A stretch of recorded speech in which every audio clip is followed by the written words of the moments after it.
Okay, I'm going to read Casey, the Greedy Young Cowboy. This is a book that we've had since our kids were little, and they loved it, and I like it. I think I like it because I understand the plot. But our grandkids like it too, so I'm reading this for you guys. Cowboy Casey had a horse, a purebred pedal horse, of course. He raced it round the kitchen chairs and galloped up the hallway stairs. He trotted to the living room to watch his favorite noon cartoon. His favorite show was Cowboy Days. He watched it while his horsey grazed. And as he watched his cowboy show with bucking broncs and rodeos, Cowboy Casey had a thought. Hey, they've got stuff I haven't got. All those cowboys on TV have more cowboy stuff than me. So Cowboy Casey wrote a list. He wrote so long he strained his wrist. Stuff I need, he wrote on top, and then he ran to Mom and Pop. Here, said Casey, here's a list. I need this stuff, I must insist. Every cowboy on TV has this stuff, but not poor me. His mom and dad were pretty shocked. A long time passed before they talked. This list is rather long, said Dad. You're sure you need these things real bad? Cowboy Casey nodded yes, and said, make sure you get the best. Now, Casey, Mom said with a frown, I think you should look around. We've bought you cowboy hats and boots, silver stars, and 2 6-shoots. But more than that, you shouldn't groan. You have a family, friends, a home. That made Casey very mad at Mom and Dad. He jumped upon his horse's back and stormed outside. The door went smack. He rolled his pedal horse along, humming angry cowboy songs. But as he muttered at the sky, something near him caught his eye. A poster for a rodeo.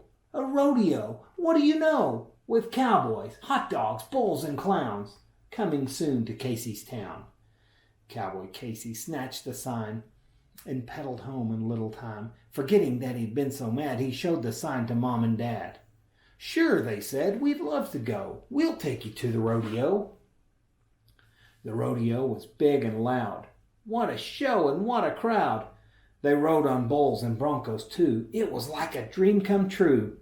And then there came a big surprise. A cowboy who was Casey's size. Casey watched the boy and thought, what a swell life that kid's got. His parents must be really great. I bet he's not even 8.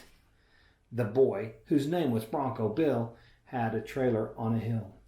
Casey watched Bill go inside, and then he took a little ride.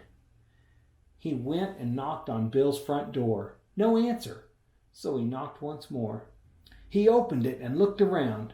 Then he heard a sobbing sound, and there, in tears, was Bronco Bill, leaning on the windowsill. Oh my, said Casey, are you hurt? Did you get shot by Black-Eyed Bert? No, sobbed Bill. I just feel sad. I wish I had a mom and dad.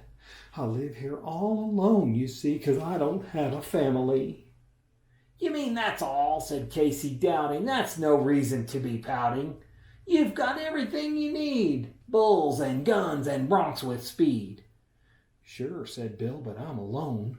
Would you want this for a home? All the others in the show have a home, a place to go. Look around. What do you see? Is this a place you'd want to be? The place was small and dark and sad. No pets, no friends, no mom and dad. How awfully lonely, Casey thought. I'd rather have the life I've got. It all came clear to Casey then, how awfully thankless he had been. Thankless for the things he had, thankless for his mom and dad. All this time he'd whined and moaned while living in a happy home. And as he hung his head in shame, he heard a voice call out his name. Casey! Casey, where are you? It's time to go. The show is through. Quickly, Casey got a plan. Come on, he cried and took Bill's hand. Hey, Mom, hey, Dad, Casey screamed. They turned and both their faces beamed. Casey, son, where did you go? You had us worried sick, you know. Meet my new pal, Bronco Bill. He lives alone up on the hill. He's even in the rodeo. He's the best one in the show. And he's got tons of cowboy stuff. But I found out that's not enough. You see, he has no mom or dad. and that's why Bronco Bill's so sad. He really shouldn't be alone. Don't you think he needs a home? I could sort of be his brother. You could be his dad and mother, 'cause you're the greatest, Mom and Dad, and having you sure makes me glad.